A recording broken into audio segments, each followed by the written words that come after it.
Good evening, everyone. Welcome to tonight's Writers Workshop. So our topic tonight is Biblio Breakdown, and I'm pleased to welcome back local author Ekta Garg. Thank you. As Salim said, my name is Ekta Garg. Thank you so much for coming tonight to Biblio Breakdown. There's a little program change for any of you who might have read about Biblio a couple of weeks ago or a month or so ago. I was going to be teaching lessons in chemistry by Bonnie Garmis, but I'm not going to be doing that tonight. I had to change some things around. I do hope to teach that in the future. It's a fantastic book. So we're going to be doing something else tonight, which I hope is just as helpful.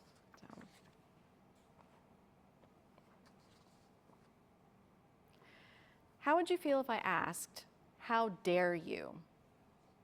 We've heard these words in countless TV shows and movies. We've read them in books, and most definitely we've thought them ourselves. A variation on this is, how could you? How could you hurt me? How could you betray me? How could you cross that line? How could you have the audacity to do or say what you did? Audacity. It's a good word. Dictionary.com defines it this way: boldness or daring, especially with confident or arrogant disregard for personal safety, conventional thought, or other restrictions. When people do it in real life, we have a whole range of reactions: shock, disbelief, pain, anger. When writers do it in their work, other writers only react one way. Not with how dare you or how could you, but with how did you? Hi there. I'm Ekta Garg, a reviewer, editor, author, and dreamer of stories and books, and I'm here tonight to present to you Biblio Breakdown.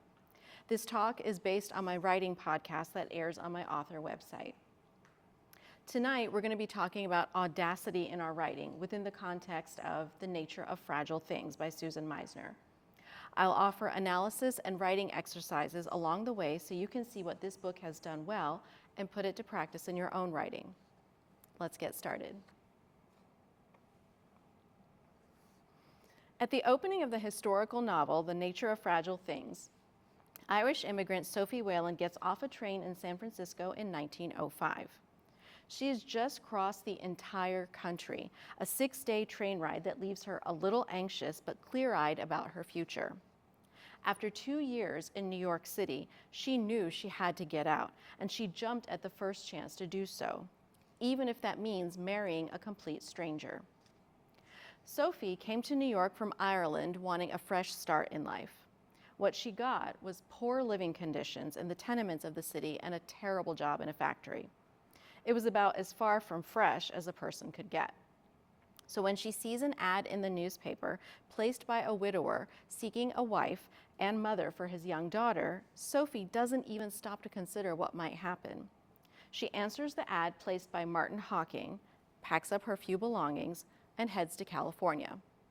On the day she arrives, Martin takes her to the courthouse where they're married right away. Just like that, Sophie's placed herself in a sort of arranged marriage situation. How could she, you might wonder? The answer is an easy one. As a protagonist, Sophie has what writing and publishing experts call agency. That means she's an active, dynamic participant in her own life. She's not going to sit around and wait for her fate to change. She is not going to let her circumstances dictate what she does. Sophie is going to face life head, heart, and feet first. In other words, she has the audacity to make decisions and follow through on them every single time. Many of you have probably heard that bit of advice before, that characters need to act first and then react. Their stories are made up of the cycle that goes through act, react, decide, act again, and when this is done well, it keeps us riveted to the pages. The same is true of Sophie. Time and again, she comes up against challenges that knock her back. They even knock her down, sometimes literally, as you'll find out in a bit. But Sophie scrabbles to her feet, squares her shoulders, and is ready to fight again. Not long before she arrives in San Francisco, Sophie takes a minute to evaluate her appearance. She wants to look pleasant for her new husband-to-be. Martin was only able to pay for a second-class seat on the train, not a private sleeping car, but Sophie doesn't care much. She says, I would have ridden in the baggage car all the way to get out of the umbrella factory and the tenement, and especially away from young Irish women just like me, who reminded me too frequently of what I left back home. It's a subtle hint, just a breadcrumb for readers, but not even 10 pages in, and we're wondering, what did she leave back home? We don't know the answer yet, but we do know what she left behind in New York. She describes the room she was subletting with 4 other girls. There were no indoor toilets and only a single faucet to service the drinking, bathing, and cooking needs for an entire building. She may not know Martin at all, but anything has to be better than those living conditions. It's the early 1900s, a time when women were meant to subjugate themselves to their husbands and only keep hearth and home. But when life forces Sophie to the ground, she gets up and keeps moving forward on her own. She has the audacity, the guts, to forget about what society says she needs to do. You might say that by marrying Martin, she's falling right back into social convention, but in Sophie's case, she's not. Just before she meets him, Sophie thinks about her parents. Her father died when she was 16, and Sophie misses him. She remembers the letters she's written to tell her mother about getting married, and she imagines the response her mother would give. But what about love? My mother will want to know, because even though Da has been gone for too many years, Mam still loves him. She still feels like she is married to him. What about love? What about it? Sophie asks readers in response. She is concerned a little about being a quote-unquote mail-order bride. Although she and Martin have written letters to one another and he has sent her a photograph of himself, she knows their situation is anything but conventional. But in the end, as Martin introduces himself and treats her with courtesy and respect, Sophie decides that's enough for her. She doesn't want much. She just wants a warm bed, food to eat, clean clothes, and a child to love. Martin, she knows, can offer her all of these things. Martin, too, seems like the practical type. He says he's a traveling insurance salesman and needs to be married so that people will stop looking at him with pity as the grieving widowed father and see him as the prosperous, well-settled businessman that he is. For Sophie, the explanation and the arrangement are enough. She has dared to think bigger for herself than anyone ever has or could. She's had the guts, the moxie, the audacity to believe that all she needs to give her life meaning is to make changes. So she does. And for a little while, things do get better. Sophie can't ignore the small things, though. While Martin is cordial to her, he practically ignores his 5-year-old daughter, Catherine, who he introduces to Sophie as Kat. Right after the wedding, he takes Sophie and Kat to the new home he's bought, and then within a day or two, he's gone. Duty calls, he says. Life as a traveling insurance salesman stops for no one, including a new wife. Sophie could feel overwhelmed by the pressure of becoming wife and mother all in one fell swoop, but she doesn't. She doesn't buckle either when she discovers that Kat is almost mute. Her birth mother, Martin told Sophie, died of consumption, and Kat blames herself. Since then, she's stopped talking. The sad story endears Kat to Sophie right away. Sophie reveals to readers that she can't ever have children of her own and she's always wanted to be a mother. She knows she can be one to Kat. Slowly, bit by bit, she works at earning Kat's trust. When the teacher at the neighborhood school refuses to admit Kat because the child won't talk, Sophie starts homeschooling her. The two form a bond and spend their days together, interrupted occasionally by Martin returning from one business trip or another. He's gone more often than he's at home, and even though Sophie finds it strange that she's never met any of his business associates or that she's never seen any mail from his work, she ignores her doubts. So what if he doesn't bring home a supervisor or have papers delivered that she has to sign for? She has a home, she's warm and safe and fed. That should be enough. Sophie's smart, though. She knows something isn't quite right about the whole situation. The one bright spot in her day is her budding relationship with Kat. As the days pass, Kat trusts Sophie more and more and lets her little voice out into the world. In her heart, Sophie celebrates every word Kat chooses to share aloud. That trust is key. Because soon enough, Sophie will need someone in her life who loves her and who trusts her with everything. It's not Martin, she soon discovers. Martin is as far away from trust as a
All right, just a couple more minutes.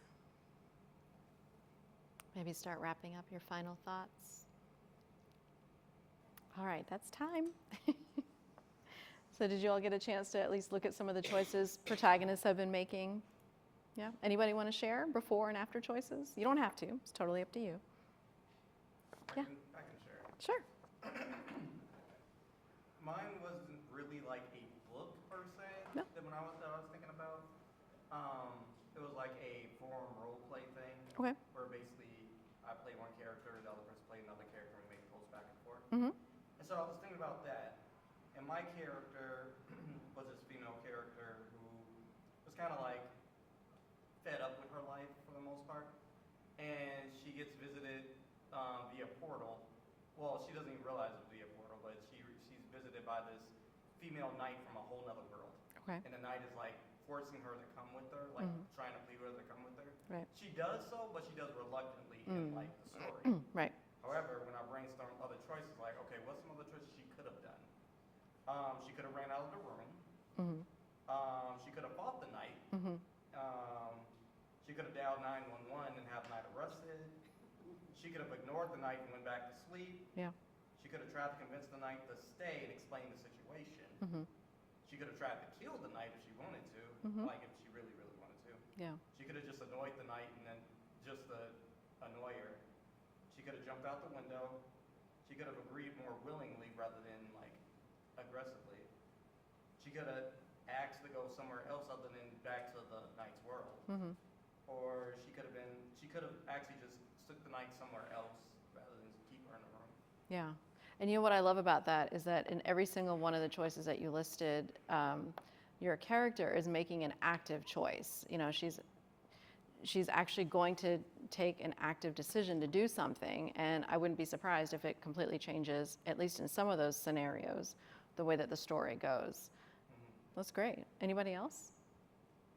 I'll share. Sure. I took the example of a book called The Dollhouse by Fiona Davis. I've read it recently, and it's the early 1900s, about women who go to New York City, and there's this Barbizon hotel where they stay to be safe, and they're watched after while they pursue either a secretarial school, you know, what the few things women can do. Right. Model, secretarial school, that's it, really. And the character that I'm talking about was going to secretarial school. She wasn't interested. She didn't really fit in with anyone there, except for the maid. There was a maid who sang at a jazz club on the side. She started going out at night with her, and she started singing with her, and it was really subversive. She was already audacious because she was already doing something very, very subversive. But Right. it turns out that Esme, who was the maid, betrayed her and betrayed her boyfriend as well, Oh, wow. to gangsters who were going to kill them, and all of that. And what happened in the book was she was going to run away with the boyfriend, but she was a good girl, and she wanted to say goodbye to Esme first, even though Esme had done this, and the gangsters are after Esme, all three of them. Yeah. And there's a scuffle on the roof, and Esme all of a sudden pulls out a knife and cuts her face. And in the scuffle, my character, the good character, pushes her, and she falls to her death. Uh-huh. The maid's gone; she's dead. In the book, she hides away and makes everyone believe. I can't even remember exactly what happened. Anyway, she hides away, and she lives to be an old woman in this hotel. Mm-hmm. Mm-hmm. And I think what could have happened, I think what are some other things she could have done? She was, okay, in the book she was scarred, so she hid away, and she did not need her boyfriend to leave, Mm-hmm. because she was afraid that he wouldn't love her anymore. Right, because right. At that time, looks were really all women had. Mm-hmm. She could have trusted him, Mm-hmm. and she could have gone to Tony, and they could have been, he would have still been in danger, but they would have been together. She could have, instead of hiding away, I think she could have gone to the club, they were going to sing together at the club, and I think she could have gone anyway. She could have maybe gone in masquerade Hmm. and kind of made her name that way. She didn't, she could have gone to sing alone in Esme's place. She could have sang in masquerade, making that her trademark, Mm-hmm. and being something completely new and mysterious at the time. She could have chosen the time and the venue for her reveal, and it could have made her a star. Yeah, absolutely. I love the masquerade idea because that has its own sense of mystery, and I'm sure people might have wondered who killed the maid. Well, maybe not the people who ran the hotel, because at that time, maids are a dime a dozen, but somebody would have wondered. That maid would have had some family, somebody, and the masquerade being a mystery in and of itself, and somehow tying it back to the mystery of this maid. I love that. That would have been a really cool way for the story to go. That's great. That's wonderful. Yeah. Dynamic characters get into completely unexpected situations, and they might react with anger or tears or laughter or a gasp. But then they start considering their options and they make a decision. They choose a direction or a course of action and follow it. It might be the wrong one. It might bring about more heartache or more problems. But they don't let life or other people dictate what they're going to do. They do that dictating themselves, even when the plot throws them a twist they never saw coming. Sophie thinks her life is following a forward trajectory. She's married, she's the mother to an adorable child, she has a beautiful home, and she lives in a vibrant city. For once, she's made good choices for herself, and those choices have brought her good things. Except when she finds out that the biggest choice she made, marrying Martin, is based on a lie. In mid-April of 1906, on what starts out as a normal day, the doorbell rings. The woman at the door introduces herself as Belinda Bigelow, and she's looking for her husband, James. James, it seems, has been missing for several days. Belinda found Sophie's address on an envelope in James's pocket, and she thought coming to that address would help her find him. Sophie feels her hackles rise. Martin is on another trip, but before he left, he mentioned helping a cousin with a new business. The cousin had begun making hair tonic, he said, and he's volunteered to take it on the road during his insurance calls. He'll try to sell it to pharmacies to help his cousin earn a little bit of extra money because she's recently fallen on hard times. The cousin's name? Belinda. Still, Sophie reasons, it could be a coincidence. She lets Belinda into the house to let her rest. Belinda, you'll remember, is pregnant, close to the end of her term. The women go into the sitting room where Belinda spots Sophie's wedding picture on the mantle. She grabs it, declares in a frightened voice that the man in the photo is her husband, James, and drops it on the floor. Kat comes in just in time to see Belinda throw up all over the floor and the wedding photo. Pretty much the same reaction any woman in this situation could have, you might think. Sophie is stunned. Yet a small part of her accepts what's happening because, she now admits, somehow she always knew. She knew something wasn't right about Martin, about his supposed business trips and the whole situation.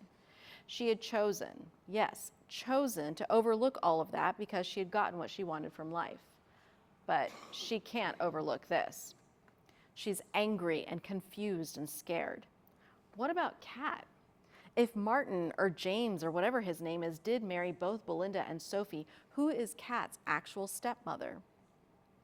In that moment, Sophie makes another choice about the child she's come to love. She says, I pull her even closer. I'll clobber Martin with an iron skillet if he tries to take Kat from me. I swear it. I don't love him. I don't want him, but I want this child. She is not going to let Kat go, that's for sure. But now she can't let Belinda go either, at least not for the time being. The woman has just vomited all over an expensive rug after all, and she's clearly in distress. So Sophie offers her a glass of water, and the two start talking. They compare notes.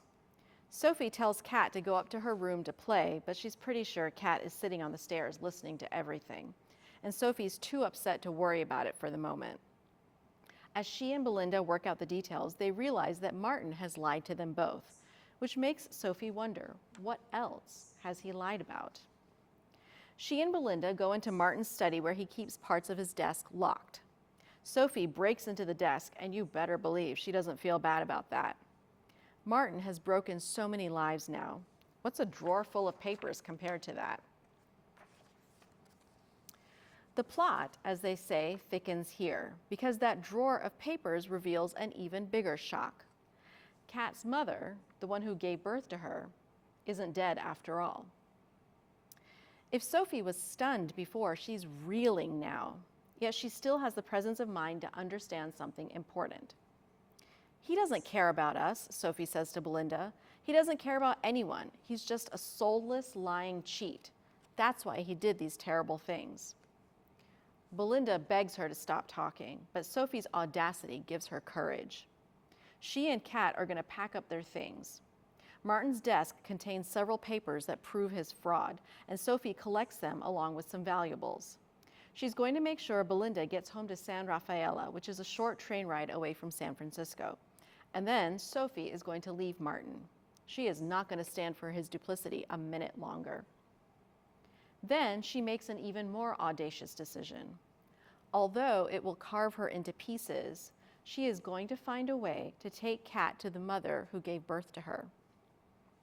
Martin had the boldness to dupe 3 different women and have children with 2 of them. Sophie's not going to let herself be a damsel in distress.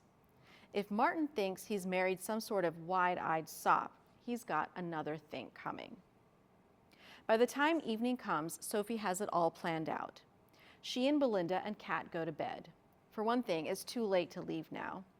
Belinda's advanced stage of pregnancy makes it hard for her to move fast, and everyone's exhausted from the revelations of the day. They need to rest so they can get moving first thing. Author Susan Meisner doesn't make it easy on our protagonist and the people in her life, though. The plot so far, that Sophie left Ireland a young single woman, lived and worked in New York for 2 years in horrific conditions, came to San Francisco to marry a man she didn't know, and found out he's a 2-bit con, all of this is enough to shock anyone. But Meisner has another ace up her sleeve, because the story is about to get even more complicated in a way that none of the characters could expect. But we'll get to that in a minute. It's time for your second writing exercise. Go back to that work in progress that you used the first time. Think about the plot that you've set up, or at least what you want the plot to be. Again, if you're using an existing book or show or movie, think about the plot at large and what the writers have established. Now, think of one of the biggest plot points in the story you're considering. Before, we looked at the most audacious thing that happened in the scene and what your protagonist was doing. This time, think about your antagonist and how they're connected to the plot point of change. What's the most outrageous thing your antagonist has done so far in the story that connects to this scene you've chosen? Just as we did with the protagonist, do the same with the antagonist.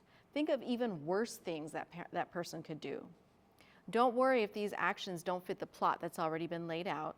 Just give yourself the freedom to brainstorm at this point. everything is fair game. And when the time is up, I'll get into a little more about why you might want to play the what if game at this point. And again, you'll have about 10 minutes to work on this. All right, start wrapping things up.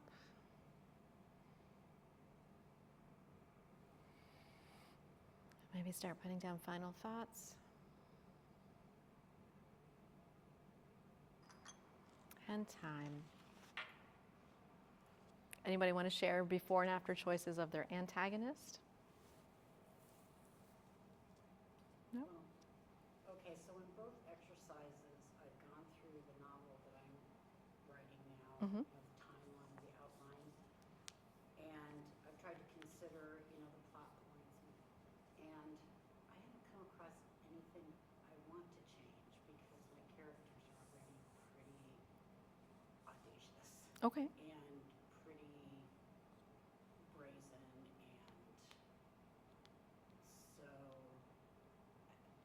so in other words, it's making me feel more confident about how I have things. That's great. That's wonderful. Our job as writers is to push our characters as hard as we can. So I'm glad that you're getting confirmation of that. That's just as important as anything else. Yeah, it's good to examine that. Yeah, absolutely. So, Absolutely, yeah. Well, I'm glad it's helpful for you that way. Yeah. Anybody else? I think with mine, me and the co-writer didn't come up with it. We didn't get to the point where we had a antagonist. Mm-hmm. But in thinking about the same scene, I did it as if his, I'm not sure if it was he or she, but my partner's character, what the knight would have done in terms of trying to get her through the portal. Right. So originally she earnestly tried to plead with her to come, Mm-hmm. but she could have did it plethora of different ways. She could have just dragged her through the portal. Mm-hmm. She could have tried to beat her in submission. Mm-hmm. She could have lied and let her on, and did some type of way to at least trick her to come. Yep. She could have drugged her and brought her. She could have shown up with some other knights to kind of be more imposing, or she could have sent somebody in her place that was a lot more menacing that could have made her come over. She could have tried to shove her in there without her being seen. She could have threatened her at sword point. I want to say gun point because she had sword. She could have tried to threaten a loved one, kind of intimidate her that way. Yeah. She could have potentially poisoned her, and said that if you want the antidote, you have to come with me. Mm-hmm. Mm-hmm. So, in a sense, she was technically a second protagonist, but if I flipped it and made her somewhat an antagonist. Mm-hmm. Yeah, absolutely. And what I love about that, again, what you did before with your previous characters, that they're very proactive choices. It's not just I'm just going to see what happens if I happen to say this to somebody, but it's actually going out and getting after the action. So that's great. And I think any one of those would be, viable choices. And I think you bring up a really good point, because I was going to say you might be wondering why I've asked you to go off script with your antagonist, with any of your characters, especially if you've got a pretty good idea of what you've already got in your story. And the answer is to give your story more depth and nuance. Because you could think of it this way: will any of the things that you've come up with create even more conflict with your protagonist? Could any of them send the story in a new direction or create a new subplot? Could any of them fit even better within the story that you've developed? Can you shock your readers and your characters to an even greater degree with something from the list that you came up with? There's always a fine line, of course, between a complicated plot and a convoluted one. The best plots always go back to the characters themselves and draw inspiration from what they've done so far and what they might do next. In The Nature of Fragile Things, Martin Hawking has seriously underestimated our protagonist, Sophie. He's put a series of events in motion that feel like a well-worn routine to him. As Sophie, Belinda, and others discover, this is a game he's mastered. But Martin never anticipated someone like Sophie who won't hesitate to act. He failed to understand her audacity as a person and, therefore, her ability to put things right again. He's also forgotten something crucial. Even the best laid plans get laid by the wayside when larger forces come into play. So let's go back to the book one more time. Sophie is afraid but determined. She is not going to let some conniving jerk tell her how to live her life. Although she should be angry at Belinda, she's not at all. In Belinda's face, she sees the depth of betrayal that she herself feels. Although it takes the woman a little time to come around, Sophie can see that Belinda is not going to pine for the man that they both married. On the morning of April 18th, in the early hours, Sophie hears a key in the front door. She's upstairs, but she hasn't slept all night.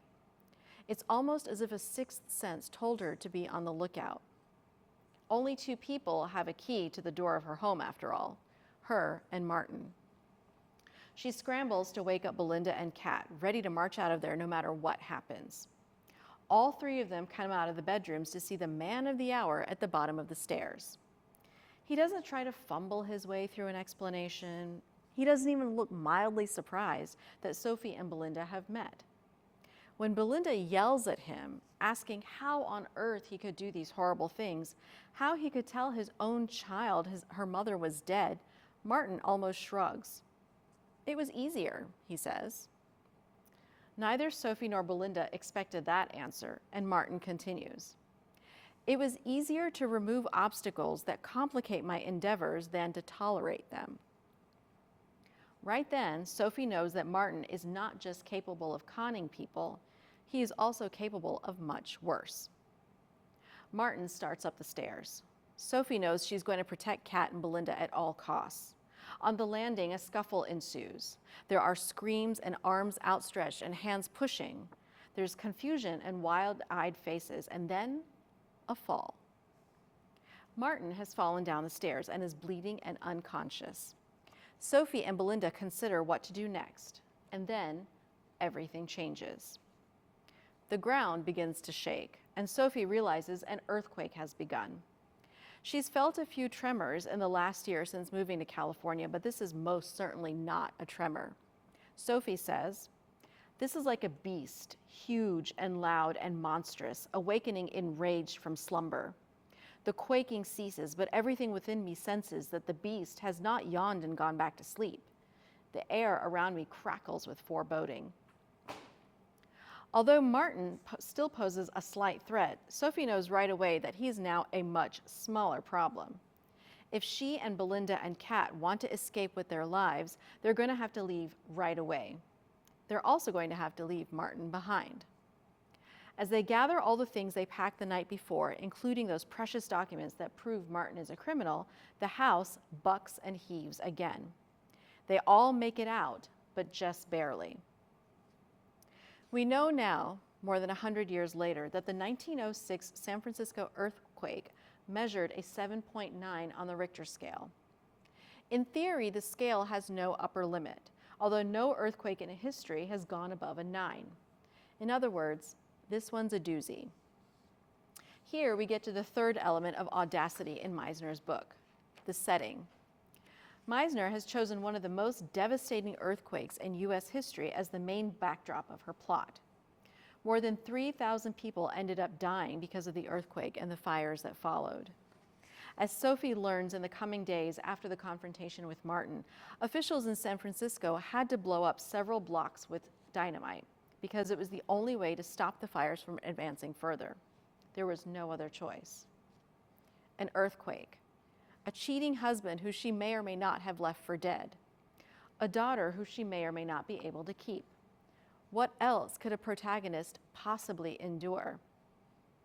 Without hesitation, Susan Meisner tightens the screws of tension even more. As Sophie, Belinda, and Kat are fleeing the house, Belinda's water breaks and she goes into labor. Even though it's a month too early, it looks like she is going to have a baby. Sophie's quick to act. She convinces a milkman to give them a ride to the nearest hospital in his cart that is now covered in broken milk bottles. The man, nervous about the earthquake, agrees. "There's no hospital though," he says, or at least not one that looks like a hospital anymore. As Sophie, Belinda, and Kat rumble along in the cart smelling of sour milk, Sophie sees that the city has transformed. Buildings cave as they pass. People beg to be let into the cart, and the smoke rises like it means to own the sky, Sophie tells us. Our fearless trio makes it to an exhibition hall where the wounded and even the dead are being taken. Sophie manages to get Belinda help just in time. Not long after they arrive, Belinda gives birth to a baby girl. Not long after that, the roof of the pavilion catches on fire. Susan Meisner does what every seasoned author knows what to do. As soon as your characters think they're safe, throw another obstacle in their path. In this case, with the dynamic setting she's chosen, that's easy to do. Through all of this, Sophie hasn't lost her drive to accomplish her one goal: take Kat to her real mother. Belinda gets separated from them for a short while, and Sophie and Kat end up sleeping in the park with hundreds of other people who are now homeless because of the earthquake. Sophie's goal, though, is straight in front of her. She survived the factory in New York. She's dealt with Martin. There's no way an earthquake is going to stop her now. Several days and twists and turns of the story later, Sophie and Kat find themselves on a train going south. They're headed to the hot, arid city of Tucson.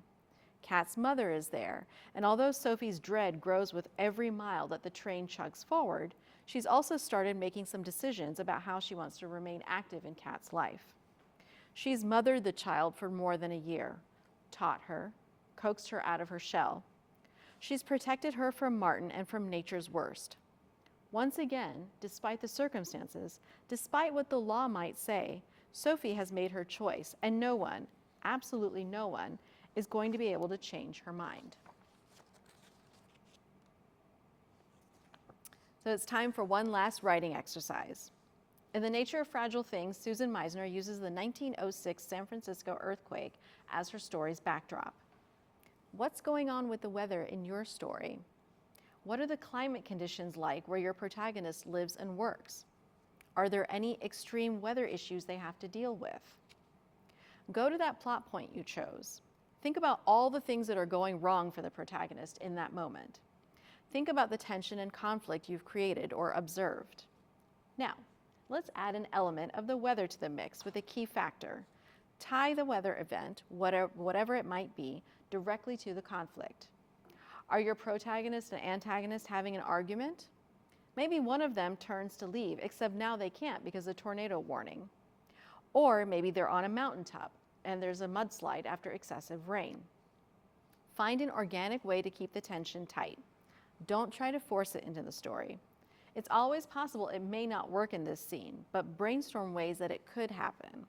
If it doesn't work here, chances are it could probably work somewhere else.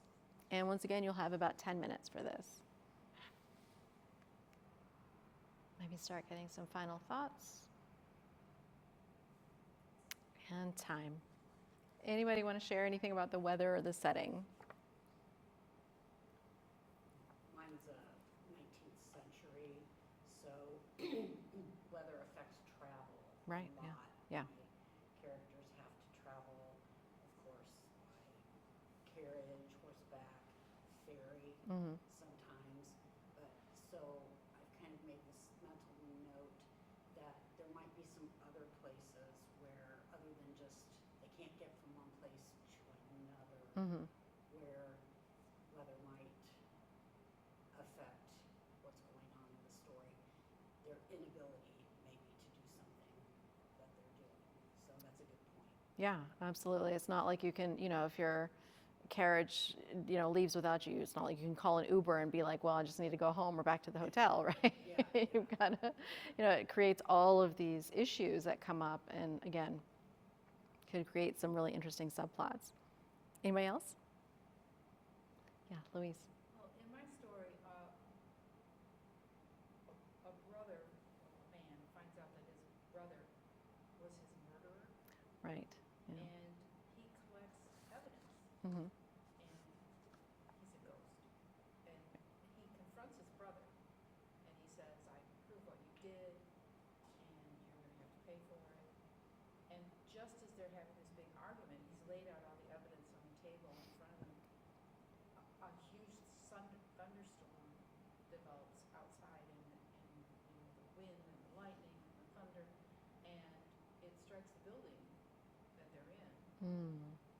and all the lights go out, and smoke fills the corridors, and Sam, the murderer, runs for his life. Mm.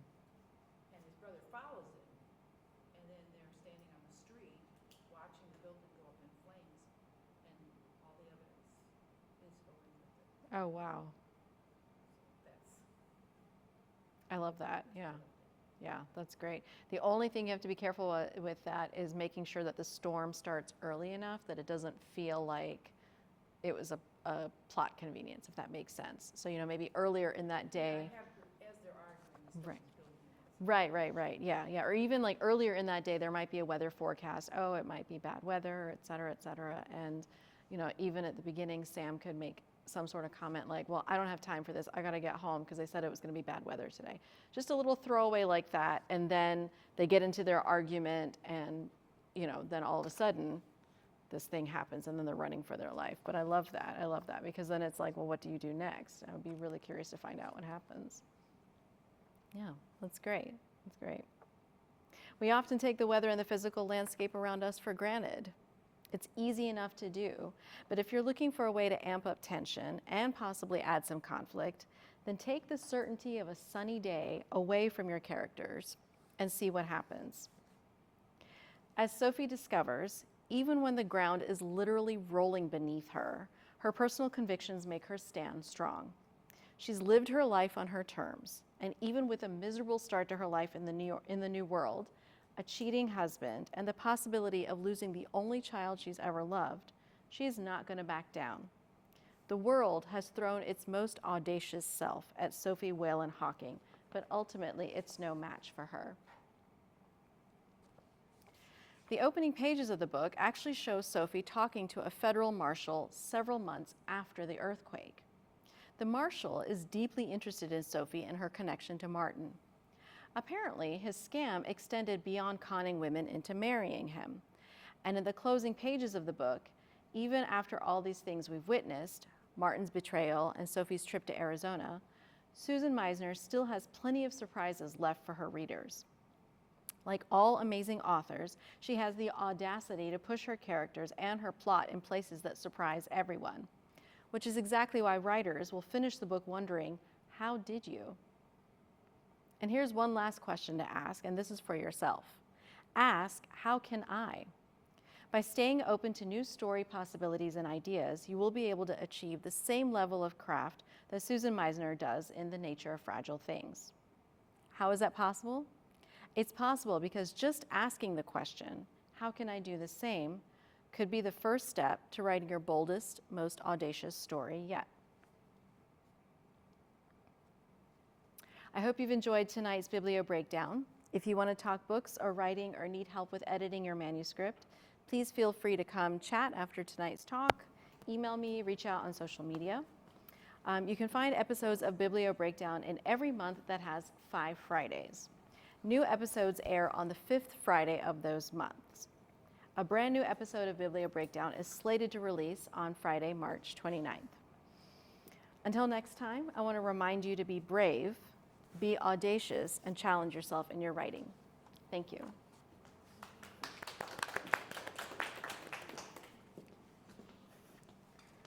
So, thank you everyone for coming. A big thank you to Ekta for another insightful session of Biblio Breakdown. I just want to give one more reminder for the next workshop. We'll be down here again on Wednesday, March 20th, and that's going to be another open mic night. So on our website, champaign.org/events, if you want to read your work, sign up. If you just want to come and listen, no need to sign up, just show up. Hope to see you there. Thank you. Thank you.